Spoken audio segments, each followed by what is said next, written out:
Waves परिषदेत मुख्यमंत्री फडणवीसांचा great ब्रिटनच्या विद्यापीठासोबत सामंजस्य करार झाला। परदेशात शिक्षणासाठी जाणाऱ्या विद्यार्थ्यांना देशांतर्गत शिक्षणाची सरकारकडून व्यवस्था करण्यात आली। ग्लोबल फिल्म फॅसिलिटी देण्यासंदर्भात राज्य सरकारचा महत्त्वाचा करार राज्य सरकारने केला। DNEG या प्राइम फोकस यांच्यातील करारामुळे जवळपास 3000 कोटींची गुंतवणूक महाराष्ट्रात होणार आहे। कर्जमाफीच्या मुद्द्यावर उपमुख्यमंत्री अजित पवारांचं पुन्हा भाष्य। शेतकऱ्यांच्या कर्जमाफीचं आश्वासन कोणी दिलं, अजित पवारांनी सवाल केला। लाडक्या बहिणीचा एप्रिल महिन्याचा हप्ता येत्या आठवड्यात जमा होणार आहे। मार्च महिन्यानंतर नवीन आर्थिक वर्ष सुरू होत असल्यानं तांत्रिक कारणास्तव एप्रिलचा हप्ता थकला होता। राष्ट्रवादी शरद पवार पक्षाचे आमदार जितेंद्र आव्हाडांना जीवे मारण्याची धमकी। 2 मोबाईल क्रमांकांवरून आव्हाडांना धमकी। सुमित देशमुख नावानं धमकीचे फोन एक्सपोज करत आव्हाडांची माहिती। चंदगडच्या राजेश पाटलांचा पराभव अजित पवारांच्या जिव्हारी लागला। राजेश पाटील माझा उजवा हात, राजेश पाटील जिंकेपर्यंत फेटा बांधणार नाही असं अजित पवारांनी निर्धार व्यक्त केला। शेतकरी कर्जमाफीसाठी अकोल्यात ठाकरेंच्या शिवसेनेनं ट्रॅक्टर मोर्चा काढला। प्रहारचे अध्यक्ष बच्चू कडू आंदोलनात सहभागी झाले। बच्चू कडू शिवसेनेच्या मंचावर उपस्थित राहिल्यानं राजकीय वर्तुळात खळबळ माजली। शेतकरी कर्जमाफीच्या मुद्द्यावरून बच्चू कडूंचे सरकारला खडेबोल त्यांनी सुनावले आहेत। 2 जूनला बारामतीत अजित पवारांच्या घरासमोर अर्थसंकल्प वाचणार, तर 7 जुलैला गुरुकुंज, मोझरी किंवा कुरळपूर्णामध्ये आमरण उपोषण करणार असा इशारा त्यांनी दिला आहे। वर्ध्यात ठाकरेंच्या शिवसेनेचं धरण आंदोलन सुरू आहे। शेतकऱ्यांना कर्जमाफी मिळावी यासाठी ठाकरेंनी त्यांची शिवसेना रस्त्यावर उतरणार आहे। हिंगणघाट आणि वर्ध्यातील पदाधिकारी आंदोलनात सहभागी झाले। वाशिममध्ये शेतकऱ्यांच्या विविध प्रश्नांसाठी उद्धव ठाकरेंच्या शिवसेनेनं मोर्चा काढला, मात्र मोर्चाला अल्प प्रतिसाद मिळाल्याचं समोर आलं। बीडमध्ये धनंजय आणि पंकजा मुंडे एकाच मंचावर आले होते। ब्राह्मण बहुउद्देशीय सभेच्या कार्यक्रमात दोन्ही नेते एकत्र दिसले। यावेळी कार्यक्रमात दोन्ही नेत्यांमध्ये चर्चा होत असल्याचं पाहायला मिळालं। मंत्री पंकजा मुंडेंना अश्लील मेसेज पाठवणाऱ्या अमोल काळेला अटक। आरोपी पुण्याचा रहिवासी असून कॉल आणि मेसेजद्वारे मुंडेंना तो त्रास देत होता। महाराष्ट्रात पुढील 4 दिवस हलक्या ते मध्यम पावसाच्या शक्यतेची सूतोवाच केलेला आहे हवामान विभागानं। राजस्थानच्या पूर्व भागात वाऱ्याची चक्रीय परिस्थिती निर्माण झाल्यानं त्याचा महाराष्ट्रावर परिणाम संभवू शकतो। मुंबईमध्ये 3 लाखांहून अधिक घरं रिकामी असल्याचं लायसेस फोरा संशोधन कंपनीचा अहवाल समोर आलाय। मुंबई महानगर परिसरात घरांची विक्री होत असली तरी विक्रीचा वेग मंद आहे। पुण्यात सुद्धा 89,000 घरं रिक्त असल्याचा कंपनीनं रिपोर्ट दिला आहे। जातनिहाय जनगणनेच्या निर्णयामुळे धुळे शहर भाजपच्या वतीनं जल्लोष करण्यात आला। आमदार अनुप अग्रवाल यांच्या नेतृत्वात शहरातील महापालिका चौकात फटाक्यांची आतषबाजी पाहायला मिळाली। परभणीत भाजप पदाधिकाऱ्यांचा जल्लोष पाहायला मिळाला। सरकारच्या जातनिहाय जनगणनेच्या निर्णयाचं स्वागत करत जल्लोष केला। फटाके वाजवत एकमेकांना त्यांनी पेढे भरवले। नागपुरात मुख्यमंत्री वैद्यकीय सहायता निधी कक्ष विदर्भातील 11 जिल्ह्यातील अनेक लोकांना त्याचा फायदा होणार आहे। वैद्यकीय उपचाराच्या मदतीसाठी विदर्भातील लोकांना आता मुंबईत जावं लागणार नाही। भूमिगत गटारं साफ करताना अपंगत्व आलेल्यांना तसंच मृत्युमुखी पडलेल्या सफाई कर्मचाऱ्यांच्या वारसांना भरपाई मिळणार आहे। राज्य शासनानं हा निर्णय घेतला। 1993 पासून राज्यात 56 सफाई कामगारांचा मृत्यू झाला।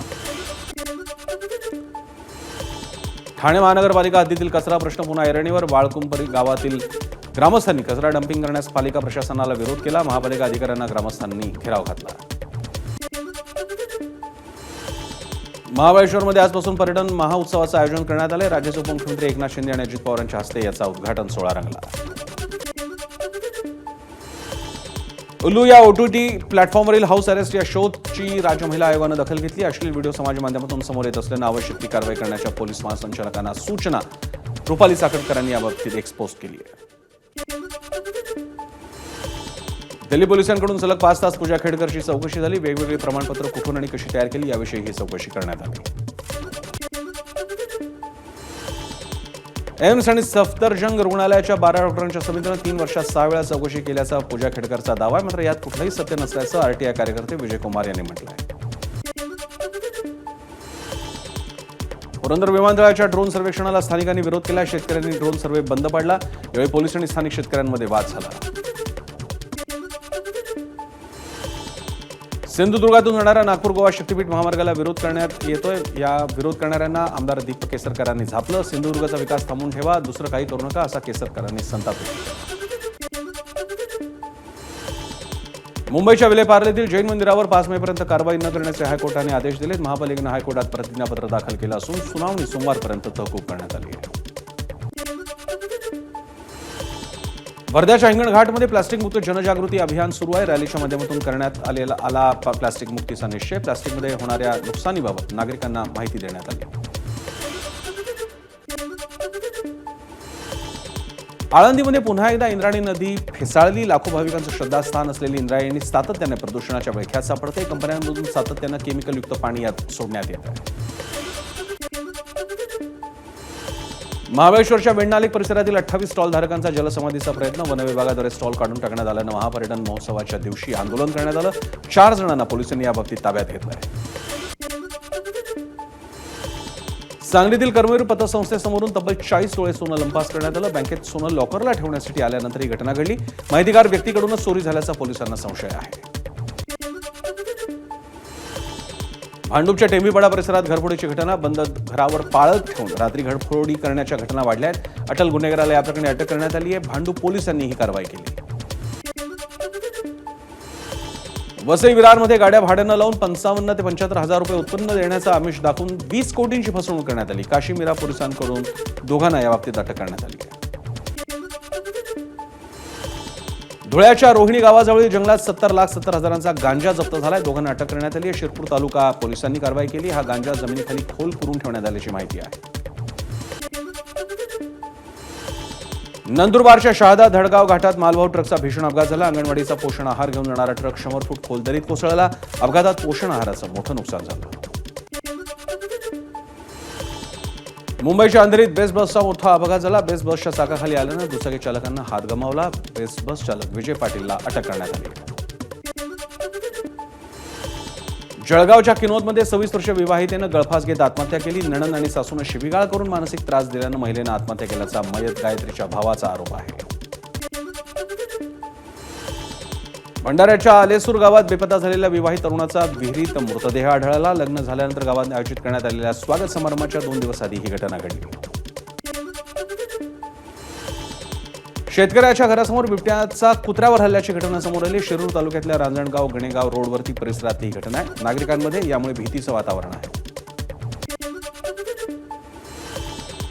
कोल्हापूरच्या चंदगड वन परिक्षेत्रात 100 गावठी बॉम्ब नष्ट करण्यात आले. जंगली जनावरांची शिकार करण्यासाठी हे बॉम्ब वापरले जात होते. केदारनाथ यात्रेला सुरुवात झाली. आज सकाळी केदारनाथचे कपाट उघडण्यात आलं. यावेळी केदारनाथ मंदिरावर हेलिकॉप्टरमधून पुष्पवृष्टी करण्यात आली.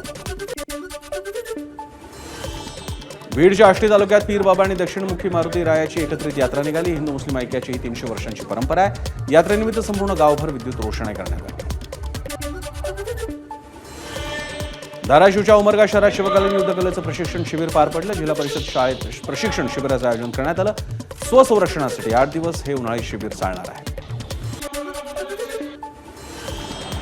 IIT मुंबईतील विद्यार्थ्यांच्या वसतिगृहातील सुविधांचं आधुनिकीकरण करण्यासाठी माजी विद्यार्थी संस्थेला देणगी देणार आहेत. 100 कोटींची ही मदत संस्थेला मिळणार आहे. केंद्रीय मंत्री CR पाटील साई दरबारी आले. जनशक्ती मंत्री पाटील यांनी साईबाबांचं दर्शन घेतलं. यावेळी राधाकृष्ण विखे पाटलांकडून त्यांचं स्वागत करण्यात आलं. दिल्लीला अवकाळी पावसाचा तडाखा बसलाय. झाड घरावर पडल्यानं आई आणि 3 मुलांचा मृत्यू झाला. घरावर झाड कोसळून ही घटना घडली आहे. कोलकाताच्या सॉल्ट लेक परिसरातील एका कारखान्याला भीषण आग लागली आणि परिसरात धुराचे लोट जमले. भारतात पाकिस्तानी क्रिकेटर्सचे इंस्टाग्राम अकाउंट बॅन करण्यात आले. बाबर आझम, मोहम्मद रिजवान, शाहीन आफ्रिदी, मोहम्मद आमिरचं अकाउंट भारतात आता बॅन करण्यात आले. IPLमध्ये आज गुजरात टायटन्स आणि सनरायझर्स हैदराबाद यांच्यात लढत होणार आहे. गुणतालिकेत गुजरात 4थ्या तर हैदराबाद 9व्या स्थानी आहे. कोण मारणार बाजी याकडे सध्या सगळ्यांचं लक्ष आहे.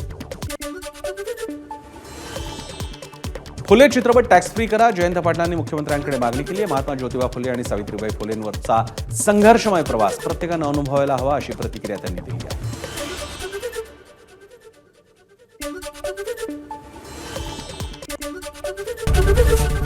ABP माझा, उघडा डोळे बघा नीट.